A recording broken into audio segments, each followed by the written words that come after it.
Naniniwala ba kayo sa aswang? Nakita ka na ba? Ako kasi, oo. Pero hindi siya ordinaryong aswang. Siya ang tipo ng aswang na kapag lumulundag ay nagkakaroon ng lindol.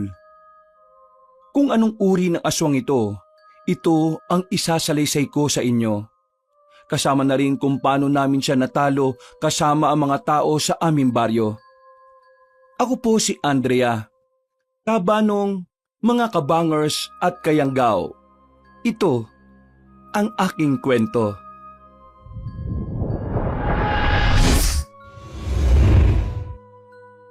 Bago nga pala magsimula ang ating kwento, sana'y mapindot nyo muna ang subscribe button at ang notification bell para lagi kayong nanonotify pag may bago tayong mga kwento. At huwag nyo rin kalilimutan mag-like at comment.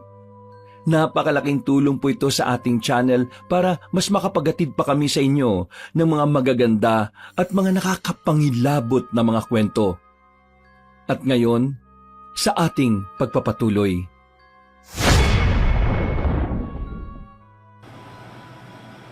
Andrea, Rance, mga anak, gumising kayo! Lumilindol! Lumabas tayo ng bahay! Bilisan nyo! Agad nilang binuksan ang pintuan at nagmamadaling lumabas. Umuuga pa ang lupa! Panigurado, wala na naman pasok bukas! Ay, sorry ate, teacher ka nga pala, nakakalimutan ko. Ilang magnitude kaya ang lindol na yon? Malakas yun ah! Sandali lang, naamoy niyo ba yung naamoy ko? Parang napanis na pagkain. Para yatang amoy tuyo. Titingnan ko muna sa may maisan ko.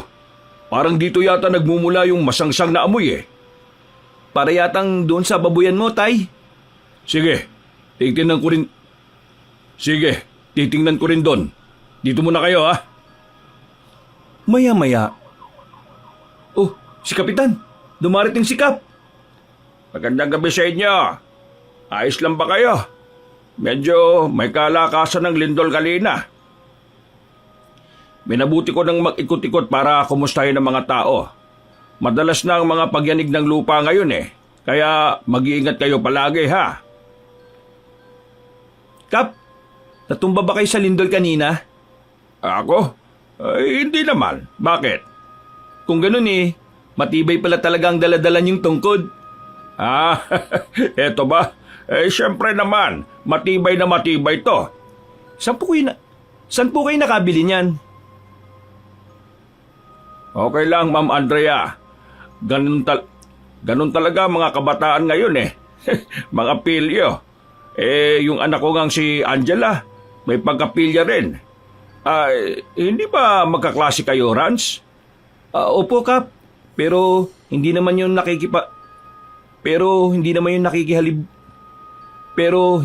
nakikihalubilo sa amin eh. At palagi siyang kumakain. Ewan ko ba dun? Kaya nga ang taba-taba na eh. Gusto ko ngang mag-diet siya o kaya naman mag-volleyball tuwing hapon. Huwag po kayong mag-alala, Kap. Aayain ko siyang maglaro. Ay, maraming salamat naman, Rance. O siya, iikot muna ako sa ibang bahay at mangungumusta ako sa kanila ha. Maiwan ko muna kayo dito, Ma'am Andrea. Hanggang sa bumalik na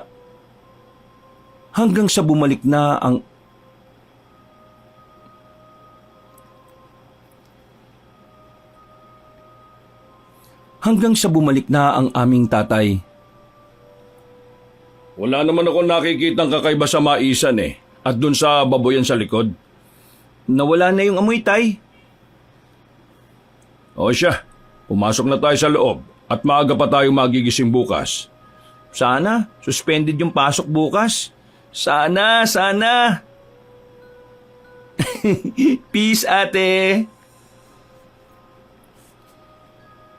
Isang mapayapang baryo ang aming tinitirhan na matatagpuan sa Antique. Ang mga tao dito ay masaya at karamihan ay may tahimik na buhay. Agrikultura ang kadalasang hanap buhay ng mga tao sa aming baryo, kabanong. Maging sa buong Antique ay doon din ang Ayun din ang pinagkakaabalahan. Nagtatanim kami ng mga pananim tulad ng palay, mais, nyog at iba pang mga prutas at gulay. Nag-aalaga rin ng iba sa amin ng mga manok, baboy, baka, kambing, pato at may mga kalabaw na rin na tumutulong sa bukid. Ang aking ama ay isang magsasaka. May malawak na siyang taniman na mais. Nag-aalaga rin ng mga hayop katulad ng baboy at manok. Sa pagsasaka niya kami binubuhay.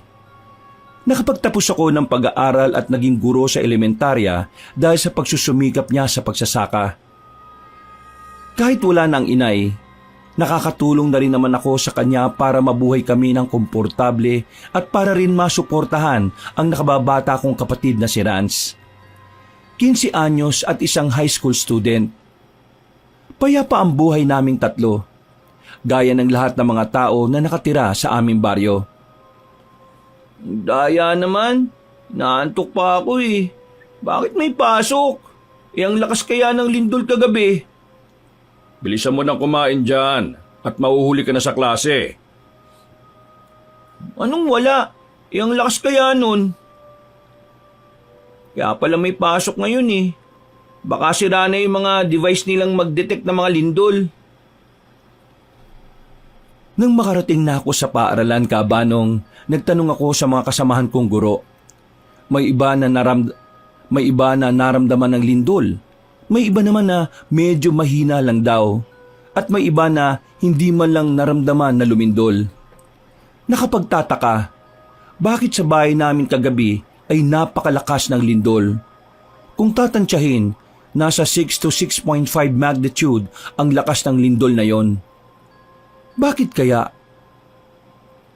Natapos na ang araw ng pagtuturo kaya uuwi na ako. Naganda na ako ng hapunan para sa aming na Itay at Rance. Ang niluto kong ulam ay ang paborito kong pakbet na may bagoong na binili ko pa sa kabilang bayan. Ay, kulay na naman.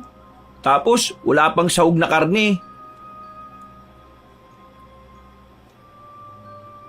Siyempre, manok. Manok lang naman ang meron dun eh. Hoy, magtigil ka na nga dyan, Rance. Reklamo ka ng reklamo.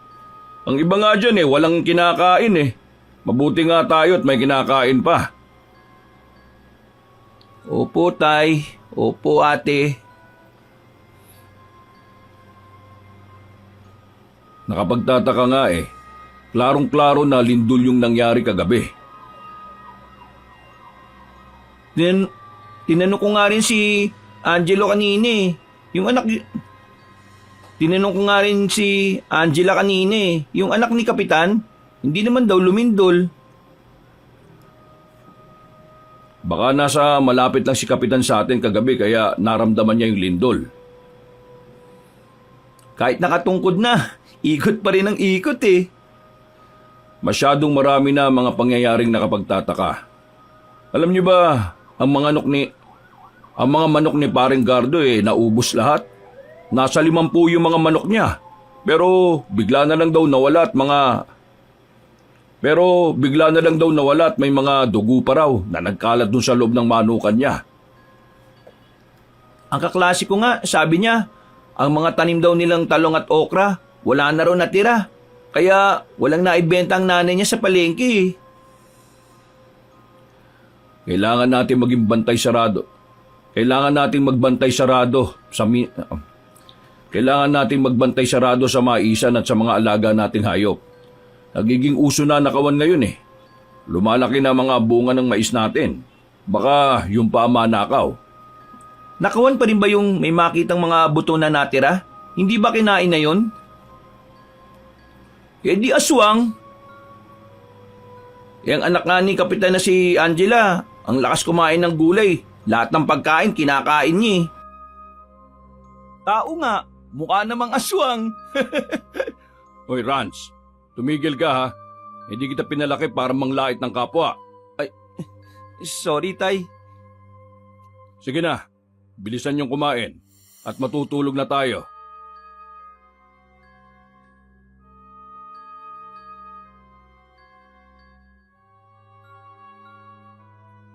Kinabukasan, naantok pa nga ako eh. Kanina pa ako gising. Ang aga-aga kasi ni tatay na umalis eh.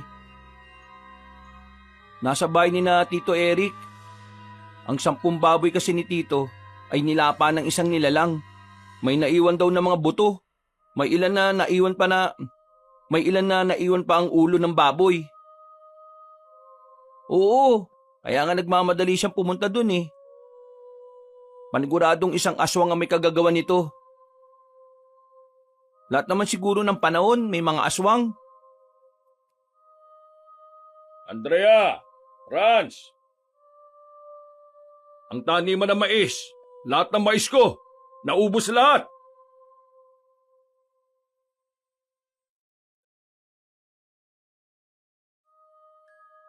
Ilang buwan ko itong At dali-dali kaming pumunta sa maisan. Ilang buwan ko itong pinaghirapan. Hindi pala ako makakaani nito. Hindi nito gawa ng isang tao eh. Ngayon ko lang napansin pag-uwi ko na wala na palang bunga lahat ng mga mais ko. Nagmamadali kasi ako kanina patungo sa bahay ni na Eric eh. Dahil nga nilapa rin ng kung anong hayop yung kanyang mga alagang baboy. At ngayon, pati ako, biktima na rin. Papatunayan kong aswang ang may gawa nito. Yun din nga ang sabi-sabi ng mga tao. May aswang daw na pag-alagala rito. At yun ang kumakain ng mga alagang hayop at pati ng ating mga pananim. Magandang umaga sa inyo. Kapitan Mon, magandang araw din. Paano naging magandang araw?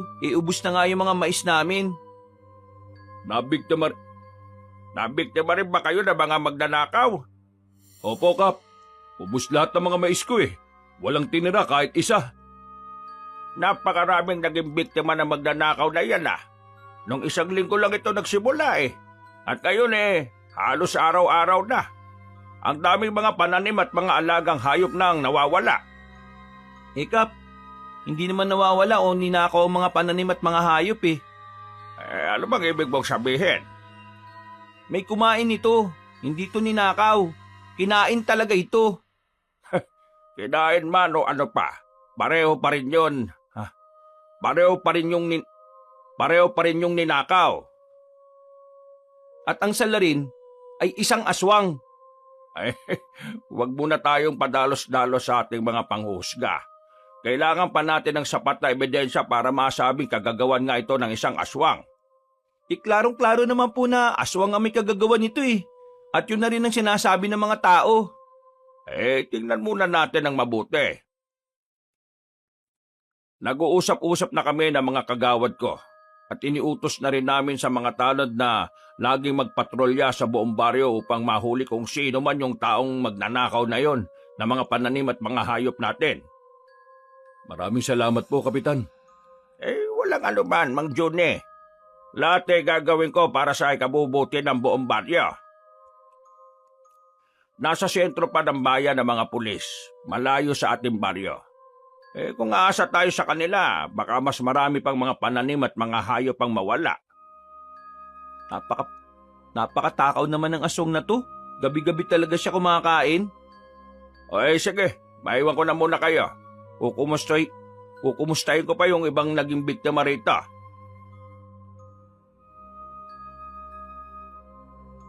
At nang makaalis na si Kapitan,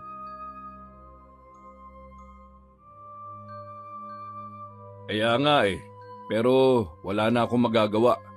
Pabalik na naman ako sa umpisa.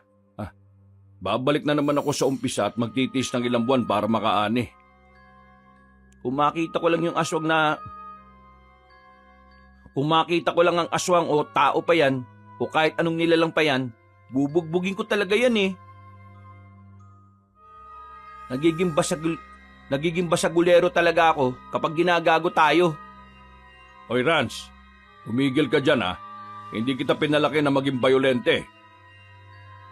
Tsaka, saan mo ba yan natutunan? Baka mapatawag ako sa paaralan nyo ha, kasi may kaaway ka.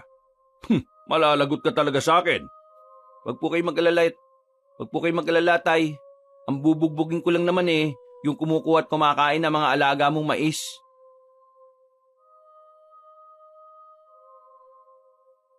Tingnan natin. Nagpatuloy pa ang suliraning ito sa buong baryo namin. Habang nadadagdagan ng araw, nadadagdagan din ng mga nawalan na mga pananim at mga alagang hayop. Marami ng mga nagrereklamo sa barangay, pati ang aking ama ay sumama na sa pagrereklamo. May mga tanod nga na nagpapatrol pero bakit parang wala silang nahuhuli kahit na isa? Umuugong at kalat na ang mga sabi-sabing aswang daw ang may kagagawan nito. Pero nakakatawa lang kasi mahilig itong kumain ng mga pananim kagaya ng gulay at prutas. At kumakain din ito ng mga hayop. Sa simula, hindi naman siguro nakakatakot ang aswang na yon dahil tanging mga pananim at alagang hayop lang ang kinakain nito. Pero isang araw, dumating si tatay sa bahay dala ang isang malagim na balita. Mga anak, Andrea, Rans, si Tito Eric nyo, yung kapatid ko. Bakit tay? Anong nangyari kay Tito Eric? Pinatay siya. Kinuha ang mga laman loob at tanging ang ulo. Mga kuko at buto na lang ang natira sa kanyang katawan. Totoo ba yan, tay? Hindi lamang hayop ang ginagawang biktima ng nilalang na ito. Pati na rin tao. Kinakain na rin niya.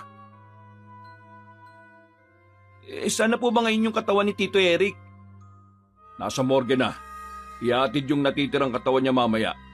Sige na, magbihis kayo. Pupunta tayo ron at kakailanganin nila tayo. Dumiretso kami sa bahay ni na Tito Eric upang tumulong sa mga kailangang ihanda para sa kanyang burol. Gabi na nang dumating ang kanyang labi, ngunit pinakremate pala ito ng kanyang asawa. Tanging ulo at mga buto na lang ang natira sa kanya. Tanging ulo at mga buto na lang kasi ang natira sa kanya. Kaya minabuti na lang nila na hindi napabuksan ang kabaong nito. Maraming mga nagtungo upang makiramay, kaya naging abala kaming mga kamag-anak niya. Dahil na rin may tatapusin pa akong trabaho, nauna na akong umuwi sa bahay. Habang nasa bahay ako at pinagpapatuloy ang ginagawa kong trabaho, ay may naaamoy akong mabaho. Nang una ay amoy tuyo, pero nang kalaunan ay parang amoy na ito ng isang patay na daga. Hindi ko kinaya ang amoy kaya hinanap ko ito. Ginalugad ko ang buong bahay pero hindi ko mawari kung saan nagmumula ang masangsang na amoy na ito. Hanggang sa lumabas na ako ng bahay, kabanong.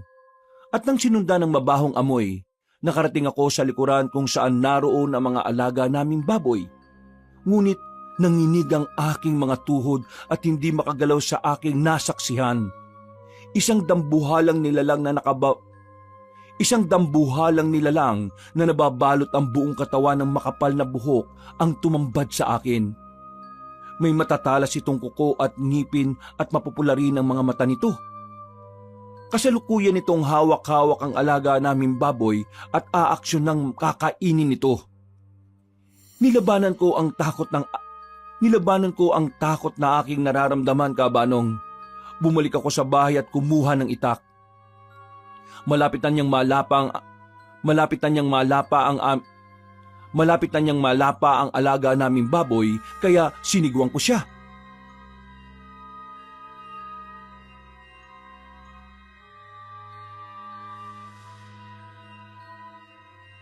Agad namang kinain ng aswang ang baboy na hawak niya. Sa galit ko ay patakbo kong lumapit sa kanya upang tagain siya. Pero bigla itong lumundag ng mataas at nang bumagsak ang mga paa nito sa lupa ay lumindol ng napakalakas. Bagay na ikinatumba ko. Nang natumba ko'y hinawakan niya ako sa pisngi at ramdam ko ang mga buhok sa kanyang mga kamay. Dali-dali namang umalis ang aswang na ito nang kumalma na ang lupa sa pag-uga. Ngunit bigla na lamang nangati ang aking muka, ang parte na kung saan hinawakan ako ng aswang. Nangangati at kinakamot ko ito nang hindi namamalayang nagkakasugat-sugat na pala ang mukha ko sa pakakalmot. Nangangati at kinakamot ko ito nang hindi namamalayang nagkakasugat-sugat na pala ang aking muka sa kakakamot. Andrea, ano nangyari sa'yo? Ate, nagsusugat na ang mukha mo. Rans, magpakulo ka ng tubig, bilisan mo! Sige po, tay. Huwag mong lakasan ang pagkamot mo at nasusugatan ang mukha mo, anak. Gamit ang isang bimpo na nilublob ko sa mainit na tubig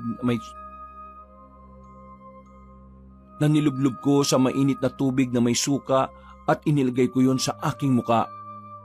Kahit papaano ay naibsan naman ang pangangati na nararamdaman ko. Ngunit nang tiningnan ko ang aking muka sa salamin ay may mga sugat nga ito dahilan ng aking pagkamot at namumula rin ang aking buong muka. Nang kumalma ako'y kinausap ako ni Itay. Kasama rin ni Rans na nakikinig. Ano ba talaga nangyari? Kung ganun tama nga ang mga hinala ng mga tao. Isang aswang nga ang kumakain ng mga pananim at mga alagang hayop. Pati na rin ang pagpatay sa Tito Eric nyo. Siguradong aswang din yung may kagagawa nun. At ano yung sinasabi mo, te, na lumindol kanina? Wala naman kaming naramdaman na lindol, ah. Anong ibig mo sabihin, ate? Isusumbong ko ito kay Kapitan. Sasabihin ko rin sa buong baryong tungkol sa halimaw na aswang. Ate, ano ngayon ang gagawin mo? Pulang-pula ang mukha mo, oh, at ang daming sugat. Papasok ka ba bukas ng ganyan? Sige po, ate.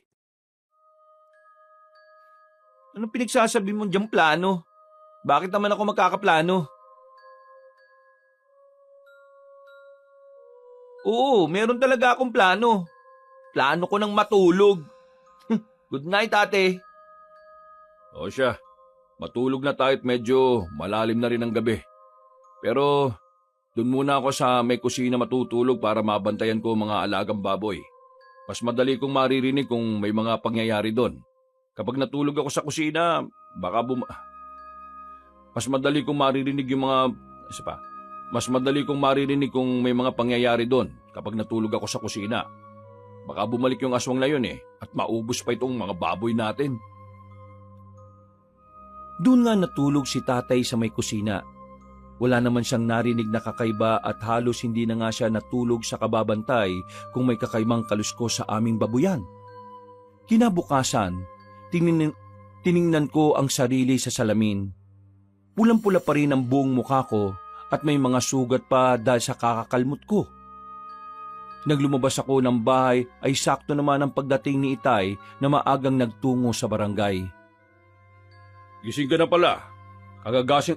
Kagagaling ko lang sa barangay at nag-usap kami ni Kapitan Mon at ng iba pang mga kapitbahay natin. Ang laging sinasabi ni Kapitan, iimbestigahan daw ng kanyang mga tanod. Isa ba? Iimbestigahan daw ng kanyang mga tanod ito. Pero sa paraan ng kanyang pagsasalita, parang hindi naman siya naniniwala kahit sinasabi ko pang ikaw ang mismong nakakita ng aswang . Di tayo na lang po mag-imbestiga. Hindi ka rin pumasok kaya hindi rin ako pumasok. Ngayon lang naman, ate, pagbigyan mo na ako. At saka, mas nakaka-intriga yung mag-imbestiga ngayon ng mga aswang kaysa pumasok sa paaralan. Ate naman.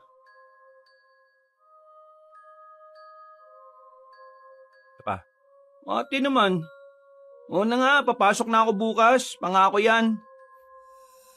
Sige na, tama na yan. Magagahan na muna tayo. May niluto kong almusal kanina. At ikaw, Rans, huwag kang ang laging pasaway. Pumasok ka bukas at huwag ka nang makialam sa mga problema ng mga matatanda. Opo, tay. Yes po, Ma'am Andrea. Sige na, kumain na tayo. Pupunta pa ako kay Tito Eric ninyo. Marami pang gagawin doon ngayon.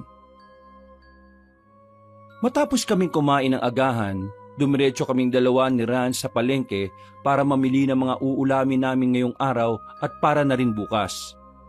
Upang maitago ang pula kong muka na puno ng sugat, ay naglagay ako ng telang pantakip sa parte ng mukha kong may sugat. Kahit sa palengke, ang tanging pinag-uusapan ng mga tindera at mga taong namimili ay tungkol sa matakaw na aswang na kumakain ng mga pananim at mga alagang hayop dito sa aming baryo. Puno ng takot ang kanilang nararamdaman, ngunit mas lumala pa ang takot nang mapag-usapan din nila ang nangyari sa aming Tito Eric na walang awang kinain din ng aswang na yon. Nakakatakot na yung mga nangyayari, no? Mga tao rin sa baryo natin, takot na takot ni. Sandali, si Angela ba yan? Bakit siya nandito sa palengke? Uy, Angela! Hindi ka rin pumasok sa klase? At anong ginagawa mo dito sa palengke? Wow, iba talaga kapag maraming pere, no? Dami naman ang binili mo. Ikaw lang kakain yan? Kitang-kita naman sa katawan na ikaw lang ang kakain yan eh. O sige, mag-ingat ka ah. May aswang pa naman ngayon. Oo ate, ang taba di ba? Kung alam mo lang ate, 3 baon na nang dala niya sa school. Kumakain niya ng recess time, lunch time, at maging pagkatapos ng klase sa hapon, kumakain din siya. Oo, ganun nga katakaw. Kaya, tingnan mo nga katawan niya oh. Ang taba na, hindi na healthy. Lahat ng kaklase ko, nagiging kaibigan ko. Ganyan ako kasikat sa paaralan namin. Pinapansin ko kahit ang pinakatahimik na kaklase namin. O sige ate. Yan kasi, kakachismis mo yan sa aswang eh. Bibili na sana ako ng mantika at kahit may takip ang mukha ko ay nakilala ko ng tindera na binibilhan namin. Umabot pala sa kanya ang balita na ako mismo ang nakakita ng aswang. Mantika lang ang pakay ko sa kanya pero napakarami niyang sinabi sa akin. Ang isa sa pumukaw ng aking atensyon kabanong ay ang sinabi niyang may matandang babae na pipi at bingi na nakatira sa bandang dulo ng baryo. Doon sa kaloob-looban ng gubat, malapit sa ilog. Ayon sa sabi-sabi, matatalas daw ang kuko nito at nakakatakot ngumiti. Isa sa hindi pangkaraniwang katangian na matandang babae na ito ay kahit matanda na siya ay napakaitim pa rin ng buhok nito at napakahaba rin daw. Kaya sumagi sa aking isipan ang nakita kong aswang na balot ang buong katawan ng itim na buhok. Ang matandang ito kaya ang aswang na nakita ko na gumugulo sa buong baryo? Matapos kaming makabili ng mantika, ay dumiretso na kami sa bahay at nagluto na rin ako ng pananghalian sa tulong din ni Rans. Ate na, te. Te, sa tingin mo, yung matandang nakatira sa gubat kaya yung aswang na nakita mo? At diba, sinabi mo kagabi na balot ng makapal at maitim na buhok yung buong katawan niya. Ate, may plano ko. Hindi rin lang naman tayo pumasok ngayong araw. Puntahan na lang natin yung matandang yun ngayong hapon para makita natin kung siya ba talaga yung aswang. Sige na, ate. Puntahan natin yung matandang yun. Wala ka namang gagawin ngayong hapon, di ba? Sige na, ate. Sige na. Kung natatakot ka, huwag ka mag-alala. Nandito naman ako eh. Di pumunta tayo mamaya. Di ba gusto mong bigyan ng hustisya yung pagkamatay ni Tito Eric? Gusto mo rin bigyan ng hustisya yung pagkaubos sa mga pananim ng ating mga kapitbahay, lalong-lalo na yung maisa ni Itay. Inubos na rin ng aswang na yun, di ba? At tingnan mo nga yung mukha mo. Pulang-pula ate oh, at punong-puno ng sugat sa kakakalmot niya. Pulang-pula ate oh, at puno ng sugat sa kakakamot mo kagabi. Exciting to! Ayos ate! Kumain na kami ng pananghalian. Kaming dalawa lang ni Rans dahil nandun pa rin si Itay sa burol ni Tito Eric. Matapos kaming kumain, ay nakapagligpit na ng mga kinainan, dumiretso na kami sa bandang dulo ng baryo sa loob ng gubat. Iisang kubo sa may tabi ng ilog daw ang bahay na matandang ito. Sa isang oras naming paglalakad-lakad sa kaloob-looban ng gubat na ito, nakita namin ang isang maliit na kubo sa tabi ng ilog. Medyo nakaramdam kami ng takot sapagkat nakakabingi ang katahimikan doon na tanging daloy lang ng tubig sa ilog at pagaspas ng hangin sa mga puno lang ang aming naririnig. Tao po! Tao po! Paano natin malalaman kung may tao sa loob kung hindi tayo magtatawag? Hindi pa naman tayo sigurado kung aswang ba talaga yung matanda, di ba? Sandali ate, may naririnig akong kaluskos mula sa loob. Tara, silipin natin. Pero may pinapakuluan sa may kusina oh. Pero bakit hindi natin siya makita sa loob ng bahay niya? Nasa labas siya. Lingid sa aming kaalaman, Kabanong, nasa likuran pala namin na matanda. Naramdaman namin ang kanyang presensya na nakatayo sa aming likod. Hinay-hinay kaming lumingon sa likuran. Hinay-hinay kaming tumingin sa likuran at nabalot ng takot ang buo naming katawan nang makita ang matanda na nakangisi. Napakahaba nga ng kanyang itim na buhok. Nakakatakot ang kanyang itsura na napupuno ng kulubot at isa pa sa kinatatakot namin ay ang hawak-hawak niya. At ang isa pa sa kinatatakot namin ay hawak-hawak niya ang 2 manok na wala ng buhay at may laslas sa leeg na tumutulo pa ang dugo sa lupa. Magandang hapon po. May sasabihin lang po kami. Kung ganon, takbo! Kahit tirap akong ihakbang ang aking mga paa, nang hinila ko ni Rans ay buong lakas akong tumakbo. Walang lingon-lingon at hindi ko na iniinda ang aming mga dinaraanan. Basta ang importante ay makalayo kami sa nakakatakot na matanda. Nang makalabas kami ng gubat, sumakay agad kami ng tricycle. Habang nasa biyahe kami, nakatunganga lang kami ni Rans at pinoproseso ang mga nakita namin. Dahil malapit ng mag-alas 5, dumiretso na lang kami sa burol ni Tito Eric. Marami na rin mga tao ang naroon. Dumating na rin ang iba pang mga kamag-anak namin na nagmula pa sa malayo. Nang makaabot kami sa burol, hindi na napigilan pa ni Rans na ikwento ang aming mga nakita. Totoo po talaga, kung nakita nyo lang yung kanyang itsura, nakakatakot. Hawak-hawak pa niya yung 2 manok na wala ng buhay at nagdudugo pa yung leeg. Isa pa. Hawak-hawak pa niya yung 2 manok na wala ng buhay at nagdudugo pa yung leeg. Siguradong siya yung aswang na gumagala-gala sa atin. Bakit hindi niyo sinabi sa akin na pupunta pala kayo sa bahay ng matanda? Mabuti na lang at walang masamang nangyari sa inyo doon. Siguradong biktima niya rin yung manok na yun. Kaninong manok na naman kaya yung kinuha niya? Baka kapag nagpalitan niyo siya, baka kapag nagpalitan niyo siya nakakarinig at nakakapagsalita na siya. Baka nagbibigay yun ng kapangyarihan sa kanya. May punto na naman ang sinabi ni Rans. Pero bakit parang nagdadalawang isip pa rin ako? Bakit parang nararamdaman kong may mali? Matapos naming ikwento sa burol ang mga nasaksihan namin ni Rans, ay kumalat na agad sa buong baryo ang tungkol sa matandang pipi at bingi na nakatira sa may dulo ng baryo at kalat na rin, na ito ang aswang na kumakain ng mga pananim, alagang hayop at ang pumatay sa aming Tito Eric. Dumaan pa ang mga araw. Inilibing na si Tito Eric. Hindi pa rin maalis sa mga tao ang nararamdamang takot dahil may mga pananim at mga alagang hayop pa rin ang mga nawawala at kinakain ng aswang na ito.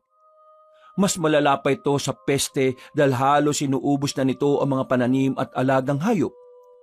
Naapektuhan na nito ang hanap buhay ng mga tao. At mas lalong ikinagalit din ng mga tao, maging ng aming mga kamag-anak ay ang pagkamatay ni Tito Eric na walang awang pinatay ng aswang na ito.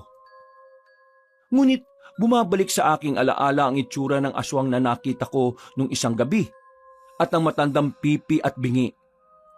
Habang iniisip ay hindi nawawala sa akin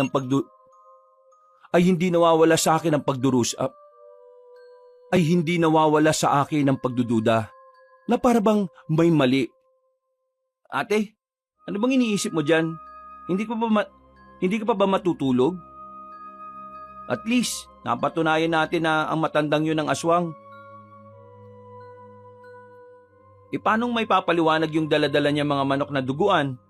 Ang mga ngiti niyang nakakatakot at ang maitim at mahaba niyang buhok. Di ba, sabi mo na puno ng buhok yung aswang na yon? Oh, gising pa pala kayo. Saan ka galing, Tay? Galing ako kina Mang Ricardo. Pumunta si Kapitan Mondon, kaya medyo natagalan ako. Nung malaman niya ang kinuwento mo, nang malaman niya yung kwento mo, ay agad niya raw pinaimbestigahan yung babaeng matandang yon. Sa ilang araw nilang pag-iimbestiga, nakumpirma nilang siya nga ang aswang. Nakakatakot kasi yung mga ngiti niya eh. At sino ba naman ang ngingiti ng ganun? At hawak-hawak pa yung duguan ng mga manok. Kakausapin daw nila. Pero hindi sila sigurado kung paano. Pipit bingi yung matanda eh. Paano kaya sila magkakaintindihan? Anong ibig mo sabihin? Kasi Tay, umaandar na naman yung pagka-mitikilosa ni ate. Meron daw mali. Nararamdaman daw niya na hindi yung matandang yun yung aswang eh, kundi iba raw. Pero kalat na sa buong baryo na tayo na yung nakakita ng aswang na matanda eh. Pero kalat na sa buong baryo na tayo ang nakakitang aswang yung matanda eh. Ate, ang matandang yun lang ang kakaiba sa baryo natin. Sino pa bang ibang aswang? Sige na. Matulog na kayong dalawa. Aalis muna ako. Nagpapabantay si Aling Marta sa kanyang manukan kasi umuwi raw sa kapis yung tagabantay niya. Nagboluntaryo kaming magbantay at sayang din naman yung sahod. Gabi-gabi kang magbabantay doon, Tay? Hindi naman. Salitan kami ni Paring Lito. Bukas ng gabi, siya naman ang magbabantay. Lumabas na si Tatay at dumiretso na kami sa aming mga kwarto ni Rans para matulog. Habang ako'y nakahiga sa aking kama, hindi ko pa rin maiwasan na isipin ang mukha ng aswang na nakita ko at ang babaeng matandang yon. Malakas ang kutob kong hindi sila iisa. Malakas ang kutob kong iba ang katauhan ng aswang na yon. Hanggang sa dinalaw ako ng antok. Mahimbing na akong natutulog nang magising ako sa isang katok. Dali-dali akong bumangon, ngunit sa pagbangon ko, bumalik sa akin ang mga alaala ng aswang na nakita ko sapagkat naaamoy ko na naman ang masangsang na amoy. Hindi ko mawari kung patay na daga ba ito o napapanis na pagkain. Dali-dali kong pinagbuksan ang kumakatok at ito ay ang aking kapatid na si Rans. Nakatabo na mga ilong gamit ang kamay. Ate, ang aswang! Nasa babuyan ni Itay! Nakakatakot na itsura niya eh. Tama yung paglalarawan mo. Kamukha niya ang isang matsing. Ang daming buhok eh. Sandali, kukuha lang ako ng itak at papatay natin yung aswang na yun. Ha? Ano? Nababaliw ka na ba, ate? Hayaan mo lang lapain ng aswang yung mga baboy ni Itay? Hindi kita maintindihan, ate. Pero ate, lumabas na kaming dalawa ni Rans ng bahay. Nagtago kami sa isang puno malapit sa kulungan ng mga baboy ni Itay. Isa-isang ang kinain ng matakaw na aswang na ito ang mga baboy. Masakit sa akin na makitang kinakain nito ang mga alagang hayop ng aking Itay na ilang buwan din niyang inalagaan at pinakain. Ngunit wala nang ibang paraan para malaman ko ang katotohanan kung sino ang aswang na ito. Nang tiningnan ko si Rans ay naramdaman kong nalulungkot din siya at paniguradong nasasaktan din dahil sa pagkaubos ng mga alagang baboy ni Itay. Matapos nang kainin ng aswang na ito ang lahat ng mga baboy, naglakad ito papalayo sa aming bahay. Nakasunod lang kaming dalawa ni Ran sa kanya. Dumaan ito sa damuhan, sa ilog, sa isang malawak na maisan din ng aming kapitbahay at nang makadaan ito sa iisa pang babuyan ay napansin naming hindi na nito kinain ng mga baboy na naroon. Naisip kong busog na yata ang aswang, pero yun ang akala namin. Bigla itong tumalo na mataas at umuga ng malakas ang lupa. Kumapit kami sa puno na pinagtataguan namin upang hindi matumba. Ngunit sa di kalayuan, may isang ginang na natumba at sumigaw nang makitang papalapit ang aswang sa kanya at sa kasamaang palad nilapa siya ng demonyong aswang na yon. Nakakuyom na ang mga kamay ni Rans at gusto na niyang tulungan ng ginang na umiiyak at humihingi ng tulong. Ate, wala ba tayong gagawin? Hayaan na lang ba nating mamatay siya? Kahit masakit sa amin na makitang nilalapa ng aswang ang ginang, pinipigilan namin ang aming mga sarili para sa misyong alamin ang tunay na pagkatao ng aswang. Matapos siyang kainin ng buhay ang babae, ay tinira ang mga buto at ulo nito, gaya ng ginawa niya sa aming Tito Eric. Naglakad na ito. Mabagal siya kung maglakad. Paniguradong dahil sa kabusugan. Malalim na ang gabi, ay nakasunod lang kami sa aswang na ito. Natatakot man kami ni Rans, ngunit alam ko sa sariling ito lang ang tanging paraan para malaman namin ang tunay niyang pagkatao. Hanggang sa umabot kami sa bahay ni Kapitan Mon. Nakatayo lang ito sa harapan ng bahay ng kapitan. Habang kami nagtatago sa likuran ng isang nakaparadang malaking truck. Baka ang susunod niyang kainin si Kapitan Mon. Baka si Angela ang pakay niya. Gusto niya sigurong kainin si Angela dahil mataba yun . Siguradong mabubusog siya yun ng bongga. Isa pa, siguradong mabubusog siya dun ng todo-todo. Sa tingin mo ba nagbibiro ko, ate? Seryoso ko. Baka nga si Angela yung pakay niya. Kailan ba kasi mabubusog ang aswang na yan at nang makauwi na't... Kailan ba kasi mabubusog yung aswang na yan at nang umuwi na't malaman na natin kung sino ba talaga siya? Isa ba? Sigurado kong nag-iisip yan ng kung paano makakapasok.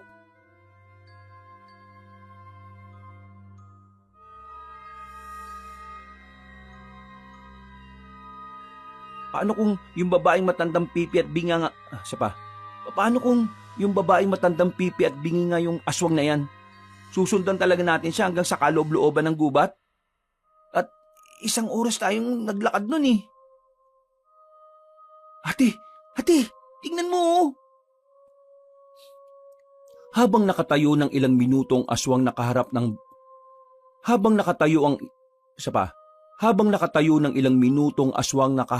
bahay ni na Kapitan Mon, ay bigla na lamang naglabas ng maitim na usok ang katawan nito. Dumami ang maitim na usok, ngunit bumalot lamang ito sa kanyang buong katawan, hanggang sa unti-unting nawawala ang itim na usok na ito at hinay-hinay namang nabubunyag ang tunay na pagkatao ng aswang. At laking gulat naming dalawa ni Rans nang mawala na ang itim na usok na ito. Tumambad sa amin si Angela. Si Angela na anak ni Kapitan Mon. Siya ang aswang. Siya ang matakaw na aswang na nanggugulo sa aming baryo. Si Angela? Paanong nangyari?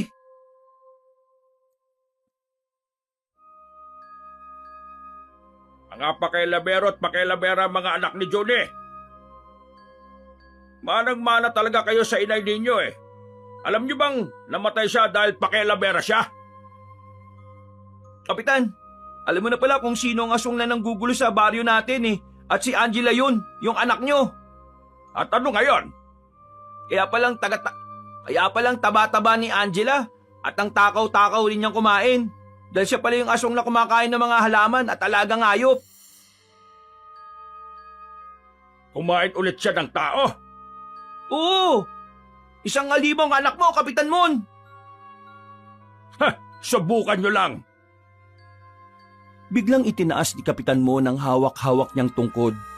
Pumikit siya at may sinabing ritual na hindi namin maintindihan. Napatras kaming dalawa ni Rans nang umihip ng napakalakas ang hangin.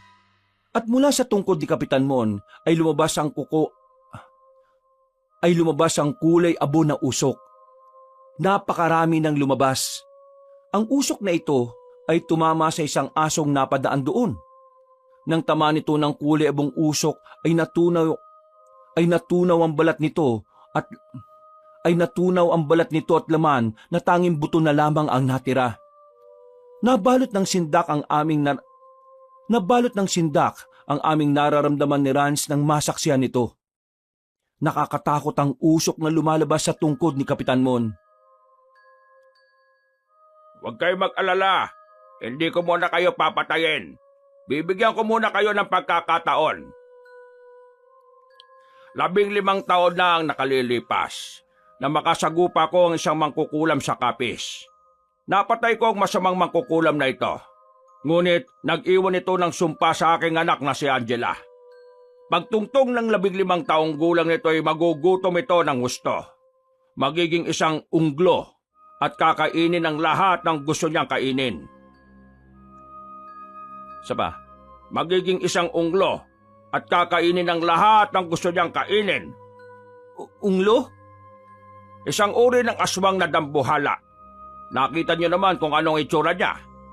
Isinumpa siya ng lintik na mangkukulam na yon. Kaya upang maprotektahan ang aking anak na si Angela, nagsanay ako ng itim na mahika. Itong usok na lumalabas sa tungkod ko ang magpoprotekta sa kanya. Subukan niyo lang na ihayag ang katotohanan sa lahat. Ilalabas ko ang usok na ito at papatayin ko ang lahat ng nakatira sa balyong ito. Seryoso ko! Kayang-kaya kong gawin yan alang-alang sa aking anak. Kung hindi kayo aalis, mapipilitan akong sugurin kayong dalawa gamit ang aking usok. Itinaas muli ni Kapitan Mon ang kanyang tungkod. Hindi pa sana ko aalis at haharapin ko sana siya nang hilahin ako ni Rans papalayo kay Kapitan Mon. Tumakbo siyang hila-hila ako. Habang tumatakbo kaming dalawa, ay tumingin ako sa likuran. Napakakapal ng kulay abong usok ang bumabalot sa katawan ni Kapitan Mon at tanda niya itong sumugod kung saan man niya gusto. Mabilis kaming nakatakas mula kay Kapitan Mon at ilang minuto lang ay dumating na kami ng bahay. Hinihingal kami, hindi makapaniwala at nanginginig ang mga kalamnan sa mga nasaksihan namin. Anong oras na ba, ate? Mabuti na lang at Sabado ngayon. Hindi pa, ate. Hindi kasi malis sa isipan ko yung nakita ko. Hindi pa rin ako makapaniwala na si Angela pala yung aswang. Kaklase ko pala yung aswang na nanggugulo sa baryo natin. Tama ka nga ng mga hinala mo, ate. Kaya pala kapag kinakausap si Kapitan tungkol sa aswang, ang lagi niyang sinasabi paiimbestigahan niya ito. Oo nga. Anong gagawin natin, ate? Baka patayin nga niya lahat ng mga tao sa baryo gamit ang usok na yun. Anong gagawin natin, ate? Tatahimik lang ba tayo habang patuloy sa panggagambala si Angela? Hindi ko alam kung makakatulog pa ba ako nito eh. Oo, sige, ate. Kahit tumitilaok na ang mga manok dahil malapit ang lumabas ang haring araw, pinilit pa rin naming matulog ni Rans. Dahil siguro sa pagod at puyat, madali akong nakatulog. Madali akong nakatulog ng mga sandaling yon. Pero masyadong maanghang pa ang aking mga mata nang gisingin kami ni Itay. Tiningnan ko ang oras at 6:00 pa ng umaga. 1 oras lang ang aking tulog. Ginising kami ng kanyang sigaw. Dali-dali akong lumabas ng kwarto at nasa labas na rin ang kwarto niya si Rans na halos hindi pa naididilat ng mga mata. Ang mga baboy ko! Inubos ng lintik na aswang na yan ang mga baboy ko! Itay, Hindi na ito makatarungan. Talagang inubos ng demonyong aswang na yan ang aking pasensya. Humanda siya mamayang gabi. Sasama ako sa kanila para sunugin ang aswang na yan. Nakaplano na si Kapitan Mon. Nakapagplano na si Kapitan Mon at ang mga tanod at ang iba pa natin mga kapitbahay na sugurin mamayang gabi matandang aswang na yon. Dun sa kanyang bahay sa gubat at susunugin namin siya ng buhay. Kailangan ng tuldukan ng panggugulo ng matakaw na aswang na yon. Nakakaperwisyo na siya na parang isang peste. Ha? Bakit naman, Andrea? itay, hindi ang matandang nasa gubat ang aswang. Anong pinagsasabi niyo dyan? Kayo nga nakakita sa matandang yun eh. At kinumpirma na rin ito ng mga tanod ni Kapitan Mon. Iba ang aswang, tay. Ang matakaw na aswang na nanggugulo sa ating baryo ay si Angela. Yung kaklase ko na anak ni Kapitan Mon. Ano? Ano ba mga pinagsasabi niyo yan? Pero sa kasamaang palad, nahuli kami ni Kapitan Mon na pinapanood ang pagbabagong anyo ng kanyang anak. Naglabas siya ng isang nakakatakot na mahika mula sa tungkod niya na kayang pumatay ng mga tao at hayop. Totoo ba mga pinagsasabi ninyo? Nakita nga ng dalawa naming mga mata, tay. Si Angela ang aswang at pinoprotektahan siya ni Kapitan Mon gamit ang kanyang katakot-takot na usok.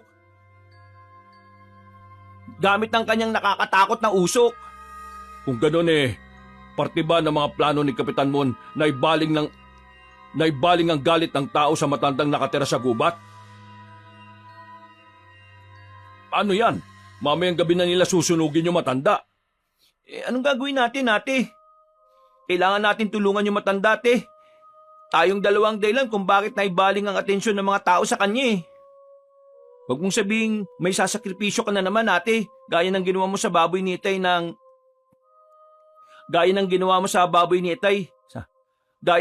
sa mga baboy ni Itay at ng ginang kagabi. May kakilala akong isang albularya. Ito ay tiyahin ng aking kaklase nung elementarya. Madalas kami pumupunta sa kanila at magaling din ito manggamot. Baka makatulong ito para mailigtas natin ang buong baryo at ang matanda. Saan po natin mahanap yung albularyang yan, Itay? Saan po naman natin mahanap yung albularyang yan, Itay? Sa kabilang bayan, naninirahan ito sa dalampasigan. Kawini ang tawag sa kanya at sikat siya sa kanila. Maraming mga ritual ang ginagawa niya at baka matagalan tayo at abutan tayo ng gabi. Ang plano ni na Kapitan ay 6:00 ng gabi maglalakad na kami papunta sa bahay ng matanda. Hindi na lang ako sasama sa inyo. Sasama ako kina Kapitan Mon at gagawin ko ang lahat para mapabagal sila at makaabot kayo.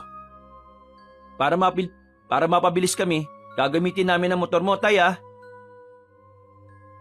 Marunong ako. Ngayon lang naman, ate. Emergency ang sitwasyon natin. Pangako, ngayon lang. Magmamaneho uli ako ng motor pagtungtong ko ng 18.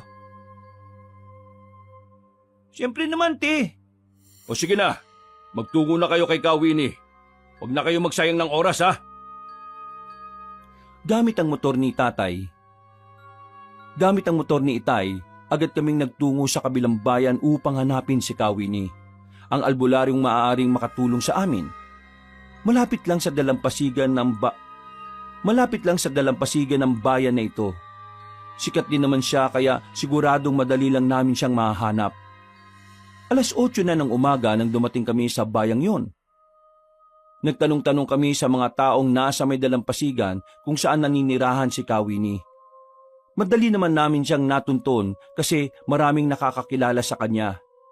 Nakarating kami sa isang kubo at ito na raw ang bahay niya. Kumatok kami, ngunit walang tao. Ayon sa dumaan na kapitbahay niya'y wala pa raw si Kawini. Pero pauwi na raw kaya antayin na lang namin. Sa tingin mo, te, anong ibig sabihin ng mga sinabi ni Kapitan Mon kagabi? Yung sinabi niyang tungkol sa inay natin, na namatay raw ito dahil pakilamera siya? Anong ibig niya sabihin dun? Ang sabi niyo, di ba, namatay siya dahil sa sakit? Anong katotohanan, ate? Kaya pala sinabi ni Kapitan Moon kagabi na pakialamera ang nanay. Ay nako, mga tao talaga. Lahat na lang sinisiraan. Maraming mga buhay ang nasawi. Maraming mga buhay ang nasasawi dahil lang sa mga paninira eh. Sino kayo? Anong kailangan nyo? At bakit? Anong tulong ang gusto ninyo? May isang matakaw na aswang na nanggugulo sa baryo namin eh. Nagmula pala kayo sa kabilang bayan. Narinig ko rin ang bali-balita tungkol sa matakaw na aswang. Sige, pumasok muna kayo. Sa loob na tayo mag-usap. Sa mga naririnig kong balita mula sa inyong bayan, isang unglo ang gumagambala sa inyo. Yan nga po sinabi ni Kapitan kagabi. Ang unglo ay isang uri ng aswang na malamatsing ang itsura. Malaki ang katawan nito at matakaw itong kumain. Paborito nitong kainin ng mga hayop, ngunit minsan kumakain din ito ng tao. Pati nga mga pananim namin kinakain niya eh. Nababalot din ang katawan nito ng maraming buhok at kapag nahagip ka ng mga buhok nito ay mangangati ang iyong katawan. Kaya pala napuno ng kamot ang mukha mo, ate. At kapag tumalon siya'y lumilindol. Lumilindol? Sa reaksyon niyo po, sa reaksyon niyo Sa reaksyon niyo eh.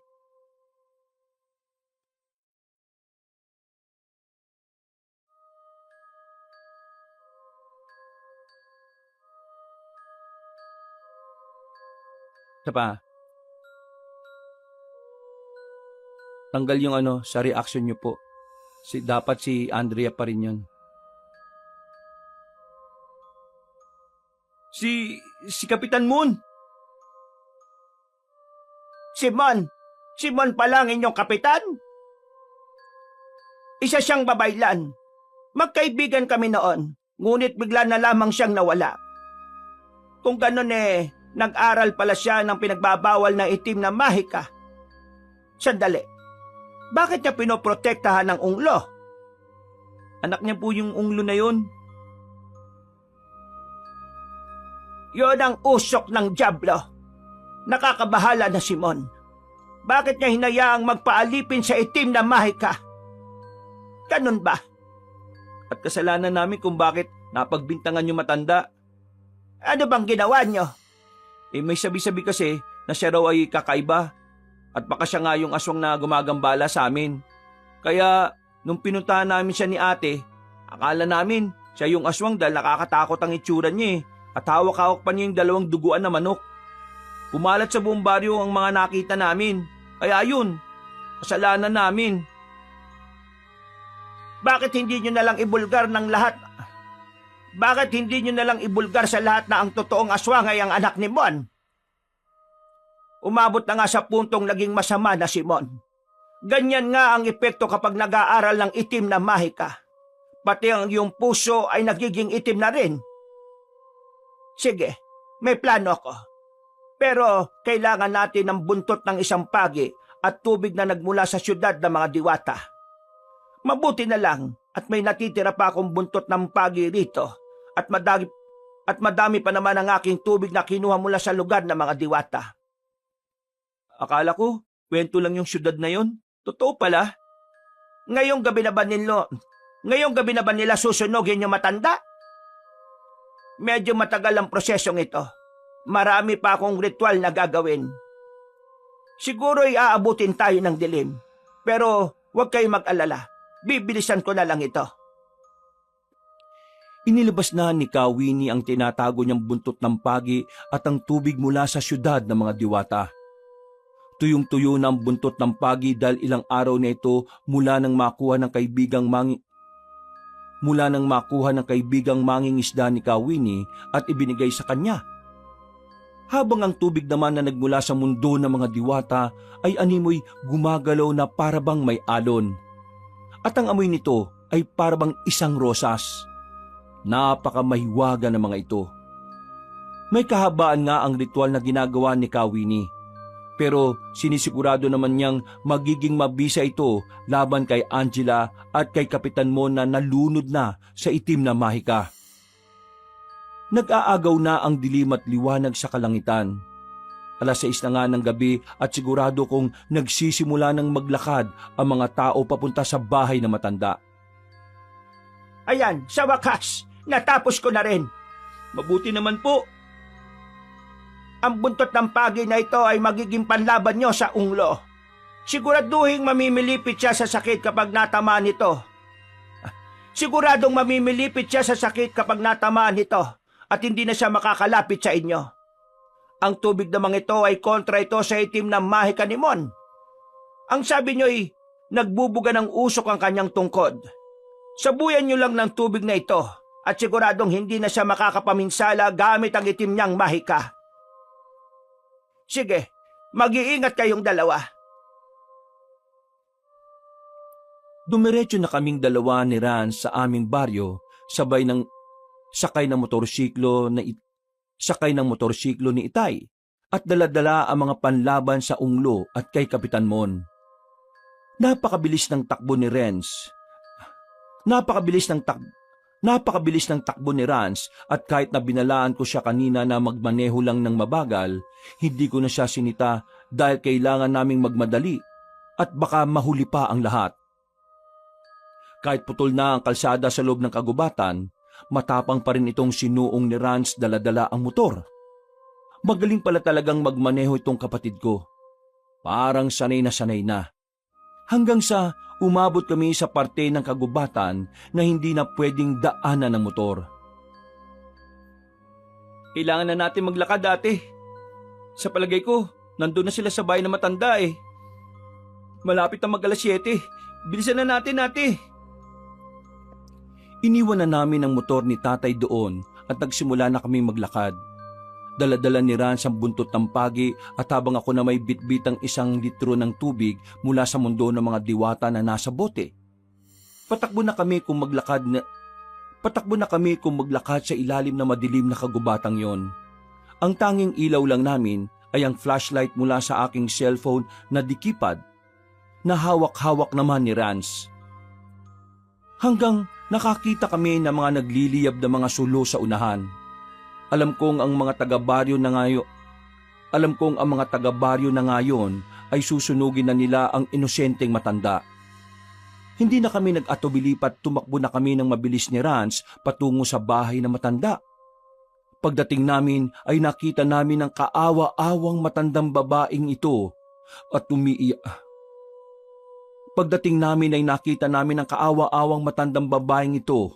umiiyak. At kahit hindi nakakapagsalita ay maririnig mula sa kanyang mga ungol na humihingi ito ng tulong. Nakahandusay ito sa lupa habang nakatali ang mga kamay at paa at nangihina na. Pinapalibutan pa siya ng mga taga-baryo sa pamumuno ni Kapitan Mon na kasakasama pa ang anak niyang si Angela. Ano pang hinihintay ninyo? Itapon nyo na ang inyong mga sulo sa matandang ito upang masulog na siya at hindi na makapaminsala pa. Ma'am Andrea, bakit kayo nandito? Ay, oo nga pala. Kayong dalawa ni Rans ang nakadiskubre na aswang ang matandang ito. Kaya gusto niyong makita kung paano namin siya sunugin. O sige, manood lang kayo. Hindi aswang ang matandang yan! At sino naman ang aswang? Baka ang ibig mong sabihin, sino ang unglo? Anong ibig mong sabihin? Nababaliw ka na ba, Ma'am Andrea? Isa ka pa namang guro at ngayon ay nagpapakalat ka ng impormasyong walang basihan. Isang chismis. Manang-mana ka nga talaga sa inay mong namatay dahil sa kakachismis. Huwag mong idamay dito ang asawa ko. Namayapa na siya at wala kang karapatang idawit siya rito. Judy, naniniwala ka ba sa mga sinasabi ng mga anak mo? Hindi man perpekto ang aking mga anak. May mga pagkakamali man silang nagawa. Ngunit tinuruan ko silang hindi magsinungaling. Wala sa pamilya namin ang sinungaling. At ano itong ginagawa nila sa akin? Pinagbibintangan nilang anak ko na isa raw aswang. Tama ng satsat, Kapitan Mon! Hoy! Ikaw, Angela! Huwag kang magtago dyan sa likod ng tatay mo! Kung tunay kang matapang, ilabas mo ang tunay mong anyo!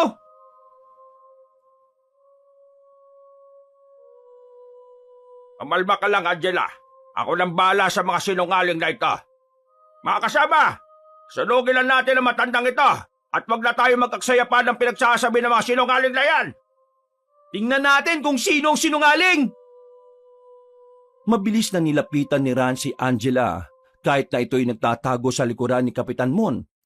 Inilabas ni Ran ang buntot ng pagi at animoy maisang kislap ng kuryente ang lumabas ng inihampas ito ni Rans kay Angela. Namilipit si Angela sa sakit. Humandusay siya sa lupa at nagsisisigaw. Napatras sa mga tao habang nakamasid kay Angela na parang pinaparusahan. Ano ginagawa niya sa anak ko? Napakahina lang ng paghampas ko, pero bakit ganyan ang reaksyon niya? Mga hagal! Habang namimilipit sa sakit si Angela, unti-unti namang nagbago ang kanyang itsura na kinagulat ng lahat. Biglang lumaki ang kanyang matabang katawan at nagsilabasa ng mga buhok na unti-unti nitong binabalot ang buo niyang katawan. Lumabas din ang matutulis niyang mga kuko at mga ngipin na mababangis. Naging mapula ang mga mata niya at umungol ito ng nakakatakot. Naging balang lahat sa kanilang nakita. Napatras sila. Natakot at naguguluhan sa mga nasaksihan. Daan-daan nilang napagtanto ng mga aswang pala na ang aswang pala na matagal nang nanggugulo sa aming baryo ay ang anak mismo ng aming kapitan. Oh, nakita niyo na? Tama nga kami! Si Angela ang tunay na aswang! Hindi kayo sumusunod. Saba, hindi kayo sumunod sa usapan. Kung ganon, ito na ang magiging katapusan ng buong baryo at kayong dalawang dahilan ng pagkamatay ninyong lahat.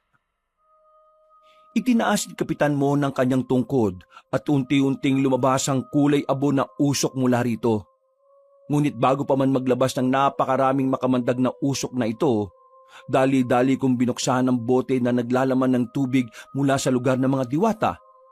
Patakbo kong lumapit kay Kapitan Mon at isinaboy ang tubig sa kanyang tungkod. Nawala ang mga usok na unti-unti na sanang lumalabas mula rito. Pinipilit pa rin niyang palabasin ang mga usok, ngunit wala nang lumalabas. Bakit? Ano ginawa ba?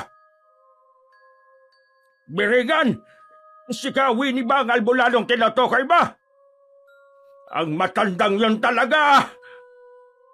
Nakita kong bigla na lamang tumayo si Angela na nagbago na ng anyo.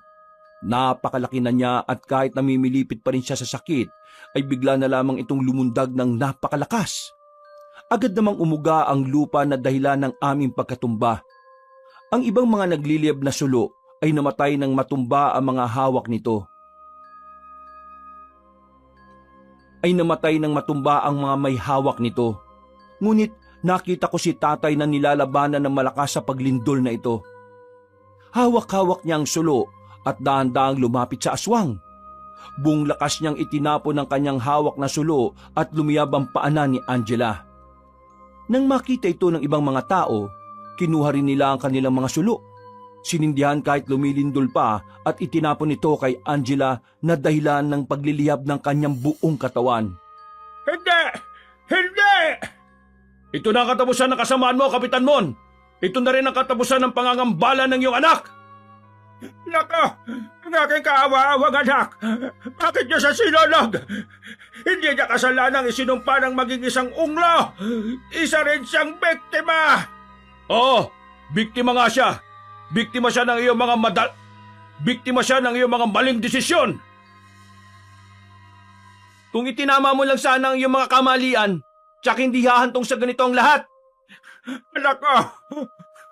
Kaawa-awa kong anak! Ate, ang matanda! Wala siyang malay. Sandali! Hindi na siya humihinga! Ate! Hindi niya siguro kinaya yung pagmamulupit na ginawa sa kanya kanina. Mahina ng katawan ng matanda eh. Binugbog pa nila siya sa pag-aakalang aswang. Gusto ko sanang awatin eh. Ngunit baka akong kuyugin nila. Ate, kasalanan ko rin kasi ako nagpumilit na puntaan natin siya eh. Aksidente ang lahat, anak. Hindi natin intensyon na mangyari ang lahat ng ito. Walang may kasalanan. Nalungkot kaming lahat. Humingi rin ng kapatawaran ng mga kapitbahay namin dahil sa pambubugbog nila sa matanda. Dahil sa galit at nilinlang sila ni Kapitan Mon, muli nilang sinindihan ang kanilang mga sulo at tiningnan ng masama ang kapitan. Natakot si Kapitan Mon at baka siya ang susunod na sunugin ng mga tao. Tumakbo siya ng napakabilis at iniwan ang kanyang tungkod. Napaisip ako dahil nakakatakbo pala siya ng tuwid. Bakit pa niya kinailangan pa na magtungkod? Isa nga siyang mapanlinlang na tao. Habang tinitingnan namin ang pagtakbo ni Kapitan Mon sa kawalan, ay bigla na lamang lumiwanag ang katawan ng nakahandusay na matandang babae. Nababalot ng liwanag ang buo niyang katawan. Hanggang sa nagpira-piraso na ito at ang bawat piraso ng kanyang katawan ay naging mga paru-paro. Nagliparan ng mga paru-parong ito at ang bawat isa nito ay nagsaboy ng mga kumikinang na alikabok at ang mga halaman at punong natatamaan nito ay nagkakaroon ng bunga at kung halaman ay bulaklak namang namumulaklak agad ito. At kung halaman bulaklak na may namumulaklak agad ito. Nakita kong ang mga namatay na halaman ay tumubo uli. Ang mga halamang naubusan ng bunga ay nagkaroon muli ng bunga. Isang mahiwagang gabi ang aming nasaksihan at simbolo ito ng muling kasaganaan sa aming baryo matapos kaming gambalain ng isang aswang. Doon namin nalaman ng matandang babae hindi pala ordinaryong tao. Kung ano siya, hindi namin alam. Tay, ang dami ng bunga ng mais ninyo oh. Bumalik yung mga bunga at mas dumami pa. Maraming salamat naman. Sobrang pag-aalala ko nung wala akong makuhang ani mula sa maisan ko. Kung ano man siya, magpasalamat tayo't muli niyang ibinalik ang kasaganaan ng ating baryo. Mas dumami ang ating mga pananim. Isa pa, kung ano man siya, magpasalamat tayo't muli niyang ibinalik ang kasaganaan ng ating baryo sa kabila ng ginawa natin sa kanya. Tingnan niyo oh, mas dumami ang ating mga pananim. Pero hindi niya naibalik yung mga nakain na mga alagang hayop. Oo na. Pero kaawa-awa pa rin at namatay siya nang dahil sa maling akala. Nasaan na kaya si Kapitan Mon ngayon? Matapos ang pangyayaring yun hindi na siya nagpakita. Pinuntahan namin ang bahay niya kahapon kasama mga kaklase ko pero walang tao At ang sabi, ibebenta na raw yung bahay. At buhay pa sana ang kanyang anak. Maari naman sanang lumapit siya sa mga albularyo upang matulungan ng anak niyang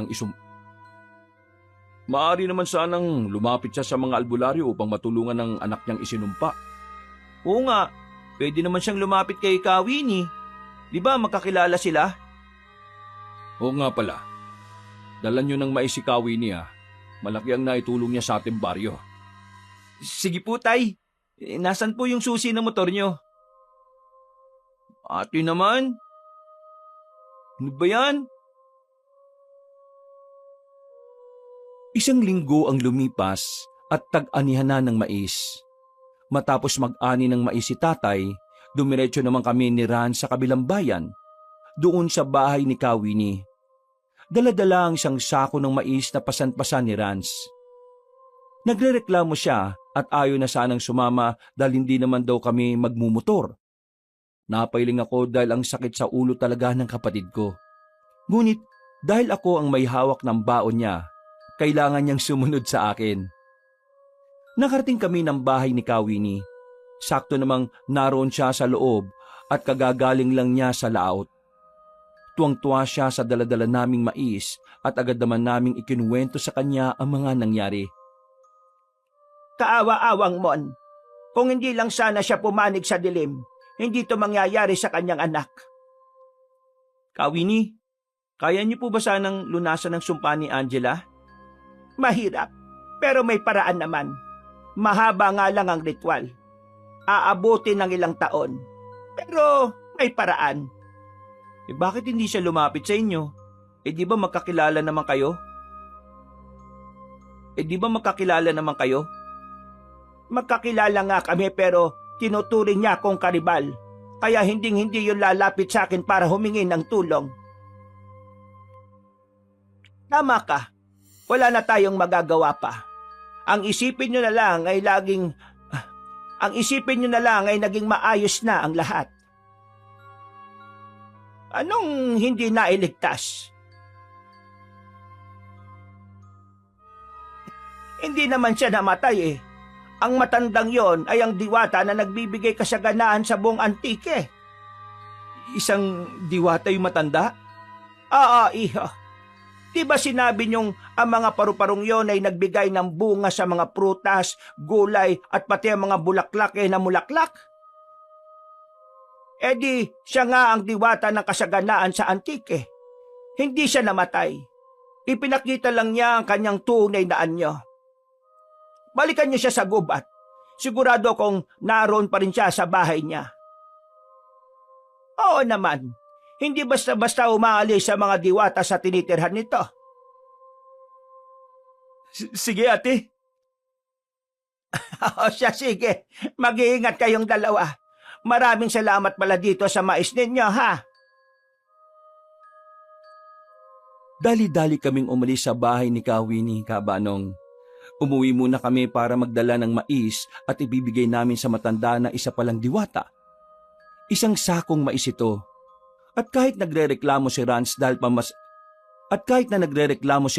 dahil pasan-pasan niya ito, ay wala pa rin siyang magawa dahil ako ang nagbibigay sa kanya ng baon sa araw-araw. Nang makarating kami sa bahay na matanda, maayos ang bahay nito at parang hindi naman inabandona. Tao po! Tao po! Sandali ate, sisilipin ko. Wala akong nakikitang tao sa loob eh, pero may nagluluto. Pero bakit hindi ko siya makita sa loob? Nasa labas siya. Agad kaming lumingon sa aming likuran. Agad kaming tumingin sa aming likuran. At tama nga kami. Nasa likuran nga namin na matanda. Buhay na buhay. Mahaba pa rin ang itim na buhok nito. Nakangiti siya sa aming dalawa at hawak-hawak ang napakaraming bulaklak. Hindi ko napigilang mapayak sa tuwa nang makita ko siya, Kabanong. Nakaramdam ako ng panghihinayang sa lahat ng mga panghuhusgang ginawa namin sa kanya. Hinay-hinay akong lumapit sa matandang ito at niyakap ko siya ng mahigpit. Tuwang-tuwa siya at ibinigay niya ang hawak-hawak niyang bulaklak sa amin. Habang umiiyak ako sa tuwa, ay pinapahira naman niya ang aking mga mata. Kahit wala man siyang marinig, kahit wala man siyang masabi, ay alam kong nagpapasalamat siya sa akin. Ibinigay na namin sa kanyang isang sakong mais na karga-karga pa ni Rance ng ilang oras. Natuwa siya rito at pinapasok kami sa kanyang munting kubo at pinakain kami ng niluluto niyang tinolang manok. At doon namin napagtanto ni Rance na siguro'y kinakatay lang niya ang manok nang makita namin siya noon para lutuin at gawing ulam. Natawa na lamang kami sa aming mga pinaggagawa noon. Matapos nga kaming kumain, nagpaalam na kami sa matanda at umuwi kaming dalawa ni Rance na magaan ng loob. Kabanong, punong-puno ng hiwaga ang mundong ito. May mga pangyayaring hindi man namin maipaliwanag, ngunit nagbibigay ito ng kapayapaan sa aming mga puso. Mga kabangers, mga kayanggaw, si Kabanong po uli. Maraming salamat po sa pagsubaybay nyo sa ating magandang kwento ngayong araw na ito. Kung sakaling nagustuhan nyo po ang kwento natin at bago pa lang po kayo sa channel na ito, huwag nyo pong kalimutang mag-subscribe at pindutin nyo na rin po yung notification bell para lagi po kayo nanonotify pag may mga bago tayong mga kwento. At kung pwede rin pong pakipindot na rin ng like at huwag nyo rin pong kalimutang mag-comment. At kung medyo nabiti naman po kayo sa kwento natin, ay nakikiusap po ako na bisitahin nyo rin po yung isa po nating channel, yung Pamela Clamil Channel. Ako rin po ang nagnanarit doon bilang si Lolo Pael at minsan ako po bilang Kabanong. At pag nagustuhan nyo rin po ang mga kwento doon, huwag nyo rin pong kalimutang pindutin ang subscribe button ha. Dahil ko konti pa lang po ang nagsusubscribe doon eh. At huwag nyo rin pong kalimutang mag-comment at pindutin ang like button. Hanggang sa muling mga kwento, wakas!